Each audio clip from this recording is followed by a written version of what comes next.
Hey guys, this is Welcome Master Ninja 1. Today guys, because of the incident that happened with my videos earlier, I built the other farms alone. So I'm gonna show you all the farms that I built and show you how I made them, their main ways, and how I built them from JC's view and inspiration, including mine that I suggest that you do to update the farms. So I'm gonna go and get the controller and show you guys this first one. This first one is built in the Nether. It's the last one that I built. This one's the River Skeleton Skull Farm, which for some reason is not working.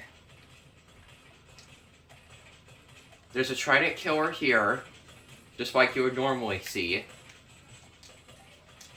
And up here, about 4 blocks away, there's a spawn point. Every area in the Nether Fortress has a spawn point. I located it using glass panes.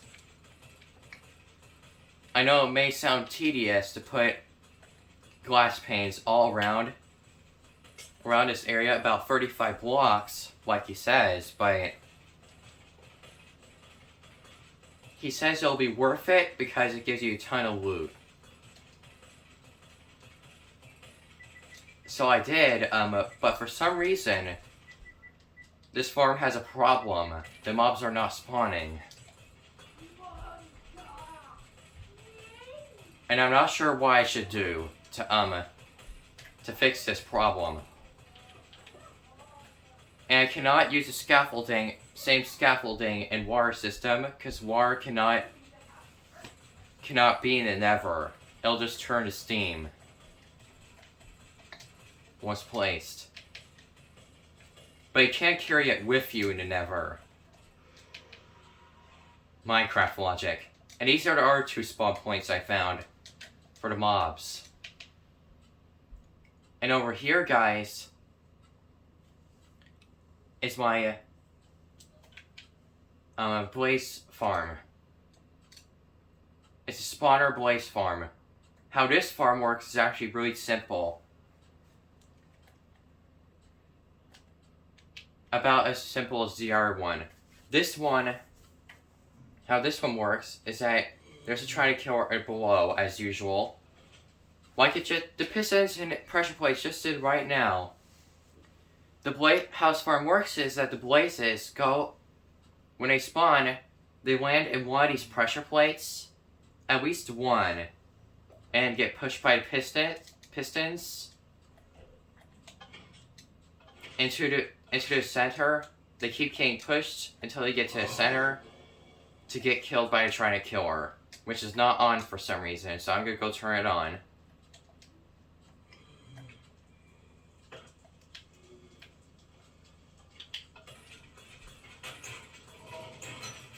And as you can see, all the blazes are getting killed.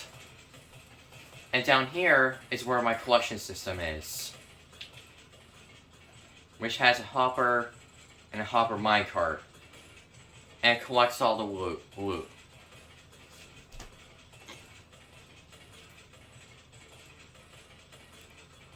Have 20 of them so far. So it's a pretty good, decent farm. Its production rates are pretty fast, and just by AFKing here in this spot, you can AFK, and let's say like here, and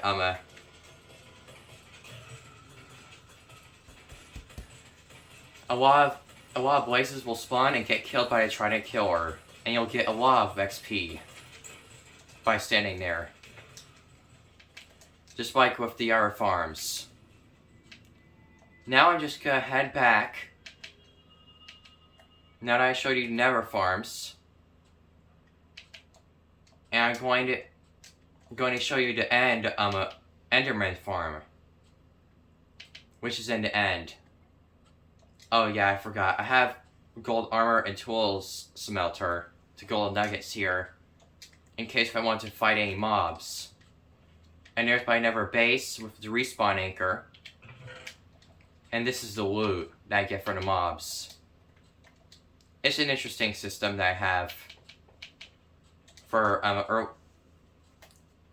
when I do not have the farms.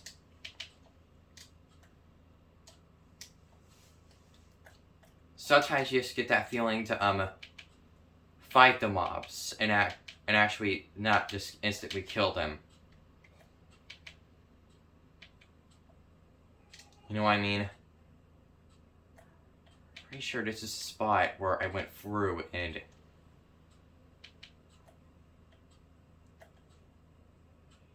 Down here! Yeah. And then I went up here, in the last world, and came up here, went through this lava, turned left, went through this area, and this led me back here. I say this because in the last world, which is the one that got corrupted. Can't believe it.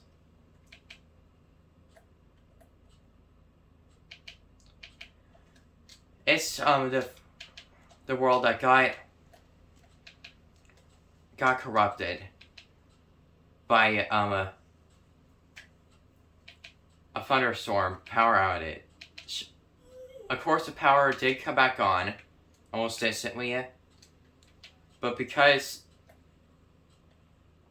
of this, the world got corrupted. And where am I heading?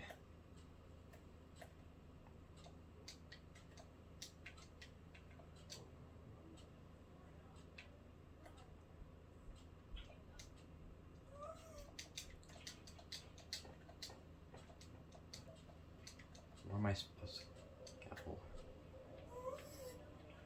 This way. There's a staircase. It's harder to do it in creative, especially if you're flying. It's hard to see the cobblestone blocks that I placed. But I know where I am now.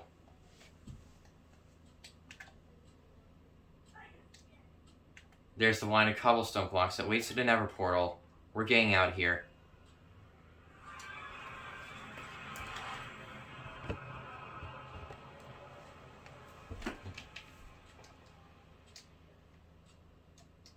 Oh yeah, one thing guys.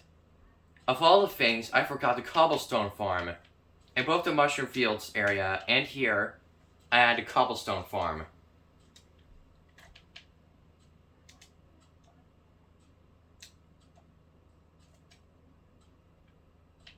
And I also updated the All Mob Farm here. And destroyed the old one in the Mushroom Fields and made one exactly like this one. It's very powerful and big, but there's a lot to explain about it. But of course I'm going to explain about it later. Because I'm going to the end and I'm going to show you that farm first before I forget.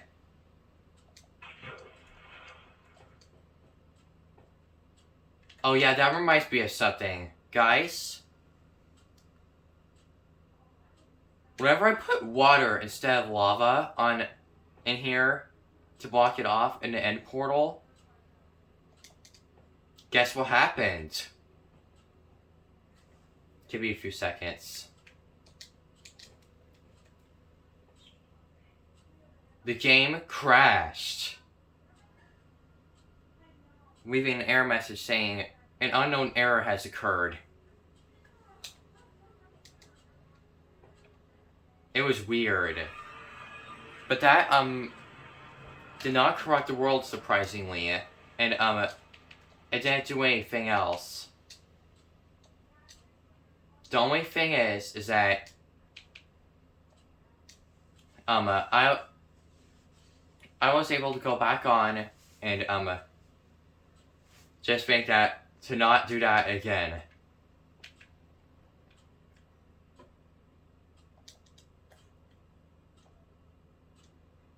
So here I just built a wire system to get all the way down over here.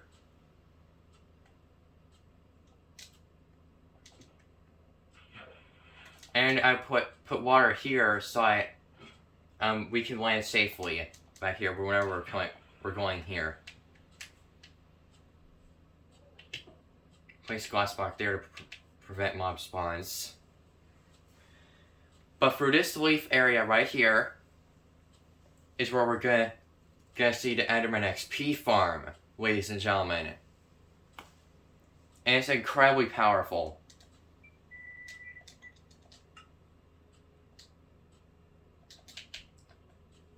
We'll never have to get Ender Pearls again. Or XP.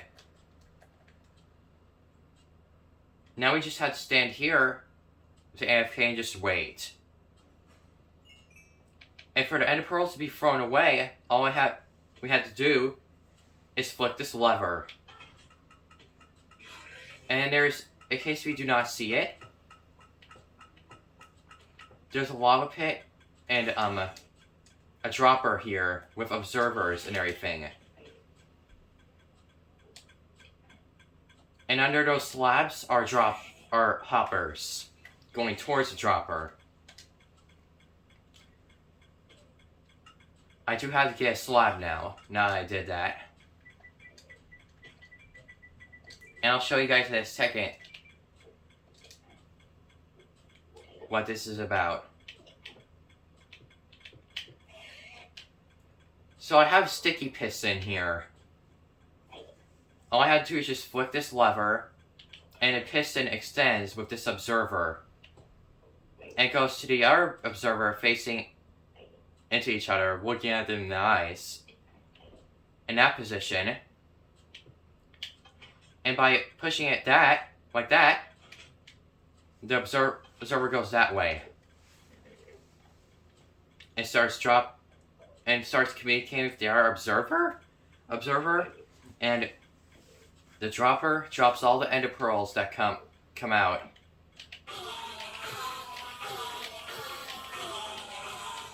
And these Endermen can all be one-shotted because they've taken a really big drop.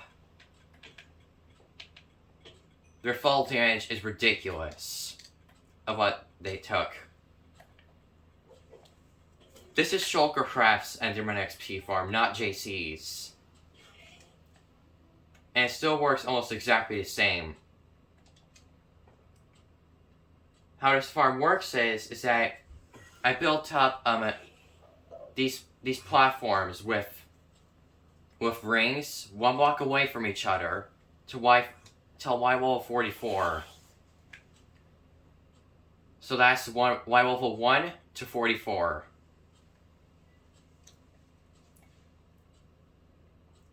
And then I just made a what is this? A 13 by 13. 9. 1, 2, 1, 2, 3, 4, 5, 6, 7, 8, 9, 10, 11, 12, 13, 14, 15, 16, 17, 18, 19. This is a 19 by 19 platform that spawns Enderman. And up here is the Endermite. And when you put an Endermite in this minecart, you have to be sure that it has a name tag, or otherwise it'll despawn fast. And it's a really ridiculous story behind getting an Endermite in the minecart, especially with survival. You should check out JC's and Shulkercraft's video. Either one of them. and it'll show you what I mean. But you're supposed to build a wall all around. So you can place two rails, place the minecart, spawn the Endermite, and push the minecart to it. But before you push it to the Endermite, you have to be sure you do not forget to name it. And then just drop it into this carpet right here, and put a carpet on top. And be sure that there's an iron bar on the bottom.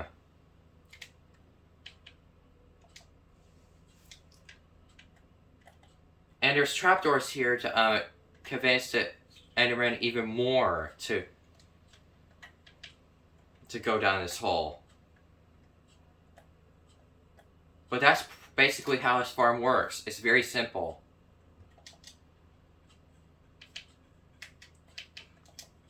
Now, for the yard farms.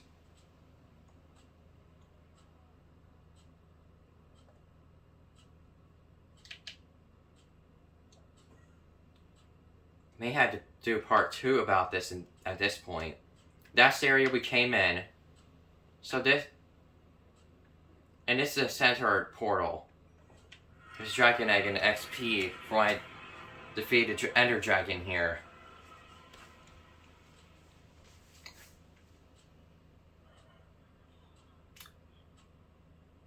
Oh, we did not spawn back to our base, guys. You know where we spawned? We spawned in an enchanted book,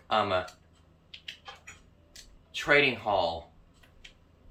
And what I did was that I made an emerald and a book here to make it look so I know that it's a trading hall.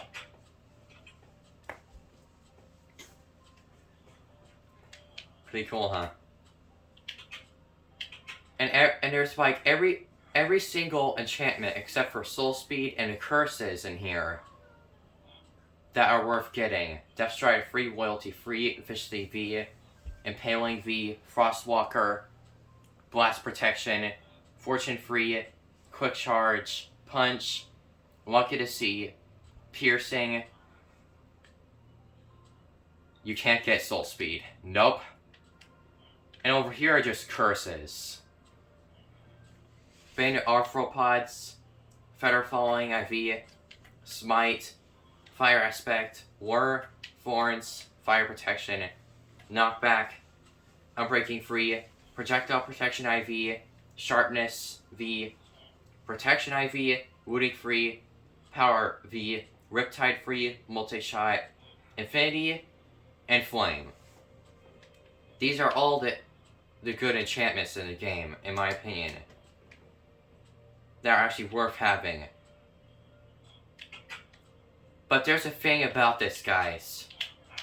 All the prices are dropped down to 1 emerald. Every book here costs only 1 emerald in 1 book.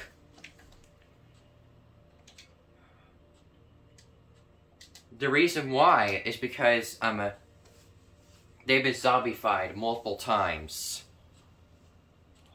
To get the price of 1 emerald, you have to make sure that your difficulty is in hard. That's very important. The difficulty must be hard. And then and take a zombie in there and have it kill the villager. Well, not kill him, just zombify the villager. Then kill the zombie. Or if you're on survival doing this, you can just take him out somehow or other. There are ways to build this trading hall too. I just did this because I'm creative.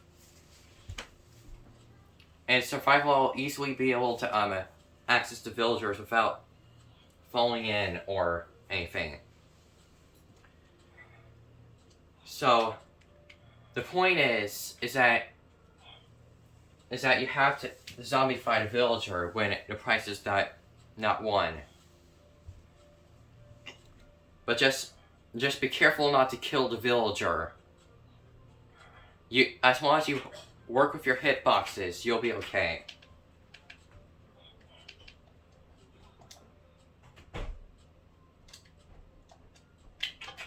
That's one of the things. Two of the things that was. No, four. Four of the things so far that I built while I was gone.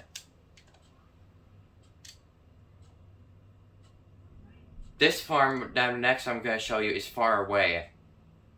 So, I'm going to start with the Phantom Farm and Gold Farm. Gosh, we're already 20 minutes in.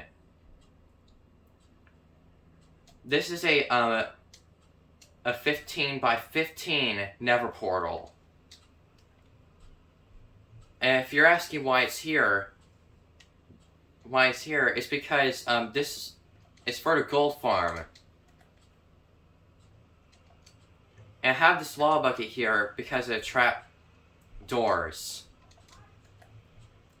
This lava is supposed to trigger the portal by light from the trapdoors. And by flicking this lever with the observer and connect the dispenser together with it, it will spawn zombified piglins very, very fast. Which is why I have this water over here, and a killing chamber is just down here. I want the sorting system.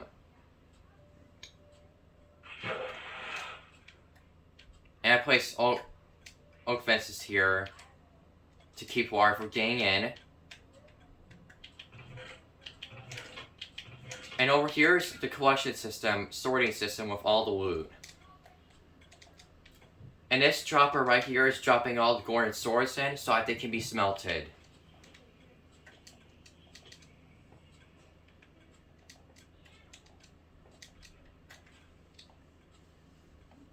So the farm isn't necessarily that huge. But it is time consuming. Especially on survival.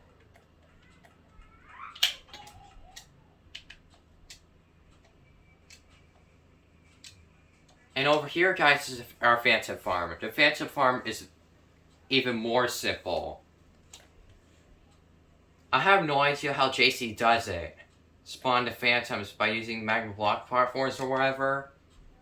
I just placed them there just because to show you guys an example.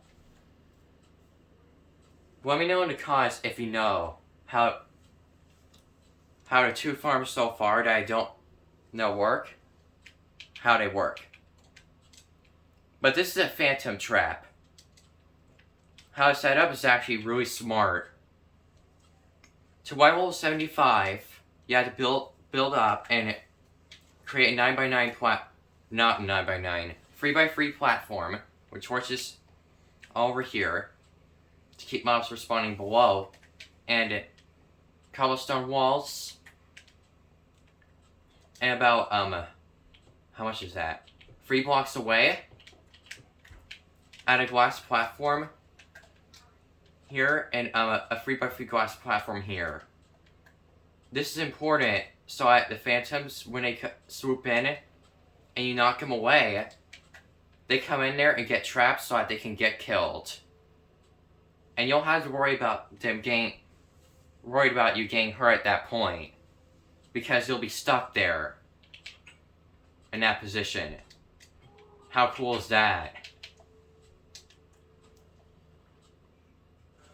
But I can tell you the raid farm is even cooler and more updated. I may have to save that for another video, because it's so humongous. But I can show you the all mob farm and how it's running, because it's a new update. And I can also show you the iron farm, which is not currently working for some reason. Please let me know in the comments of if it's working for you, and if you know, please try summarizing what you did. It may help me here, because I do want this iron farm to work so bad, because iron's an important resource for me. I don't want to just go mining just to get them. Because they're unrenewable that way. You know what I mean?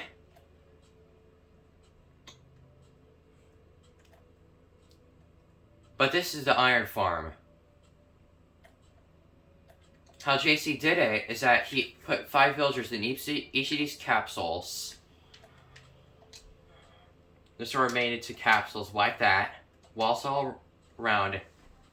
2 blocks tall. And slabs on top to keep mobs from spawning. And there's fletching tables. So all the villagers inside have jobs. And that's very important.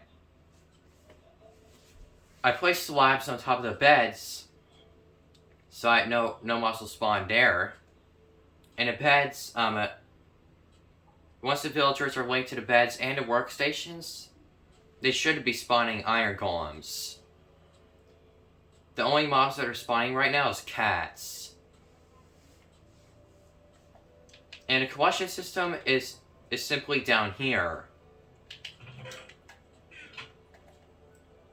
And in case you do not see them, I can tell you about it. There's only one hopper there with water bucket heading towards the hopper, which is facing toward his chest. And then there's 9 sides placed so that the lava cannot just fall down and cause trouble. Because the iron golems only need to be burned by their head, so that the iron can successfully drop and actually be put into the water and into the chest. We don't want that. It's very confusing and a weird thing in the game, but that's the way it is. And this is the old spot where I used to build it. In the landmark, but until I decided to build it there in the ocean area. And yes, I built this thing 100 blocks away from any villagers or workstations. I swear.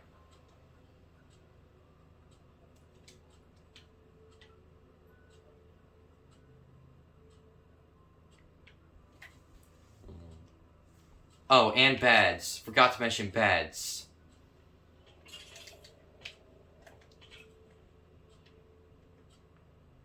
This is a trident killer right here that kills all the mobs, first of all, in the all mob farm. And it works the same way that any trident killer works. It's just placed here at the 20th block. I made this a 20 block drop, so that they're most of the way damaged. So that these mobs can literally be one-shotted. And down there is the ladder to climb back up in case if I do not have to light shroud fireworks. And this is where all the gold armor and iron armor and tools go to get smelted iron nuggets and gold nuggets. This is the grindstone to disenchant any enchanted stuff in here for XP. And this is all the loot that I have so far from the farm. And so it's a very powerful farm. And this is an iron destroyer with blue ice. You can use any ice you want, but I recommend blue ice because it's the strongest. I mean, not necessarily the strongest. I can show you what I mean. It can move items around really, really fast when you drop them. So I recommend using blue ice if you have any.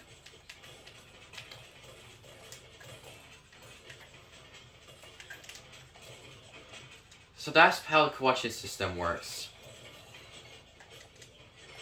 There's the hoppers, the chests, and 3 hoppers going to 1 hopper to go into the chests. Up here is scaffoldings to come back on top. And this is the landing area for the elytra and fireworks. You just have to be very careful. And place slabs here to spawn-proof mobs. Because we want all the mobs to be only going towards here. What made this farm really OP is that this farm is built in Y200. It really helps, guys, believe me. Instead of building in an ocean biome, you can build it in any biome and the sky limit, and you'll still get really, really big and good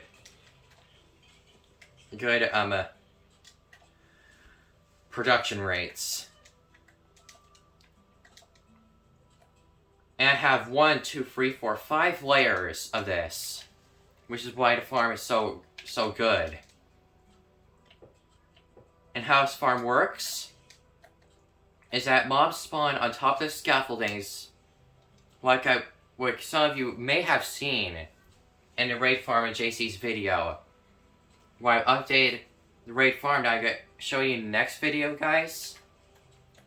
There's scaffoldings here so that the mobs can still spawn because of bedrock condition, even though I do find it weird. Mobs can spawn inside scaffoldings and bedrock as long as it's dark. And the water pushes them all the way to the middle to go here to get into this small room right here, where they take a little bit of damage from the magma blocks, get pushed by the water into the killing chamber. And to make sure they do not try to run, there's the trapdoors to make them even more convinced to go there. And in other videos, I think we went over of why the trapdoors are important. But basically, it's because the trapdoors, for some reason, the mobs are attracted to the trapdoors. It makes the mob AI think that there's something there, and they'll walk in. I mean, they'll walk towards the trapdoor.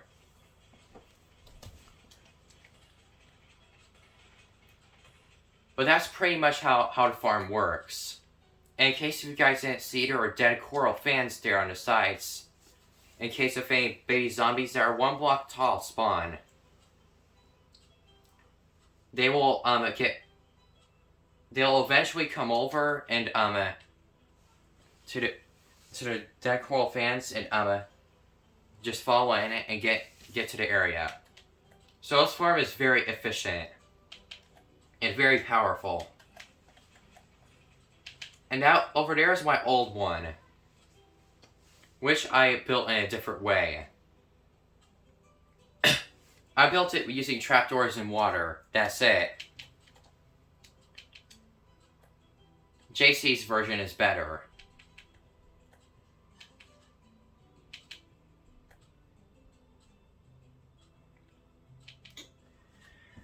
And that hits us with like 33 minutes, guys. So, I think, unfortunately, I'll have to end it here. And start a part 2 later. But thank you guys so much for watching. I hope you guys learned a few things about my farms and how I built them and how they are updated to be slightly better. So thanks again, and I'll see you guys later. Be sure to like, comment, and subscribe.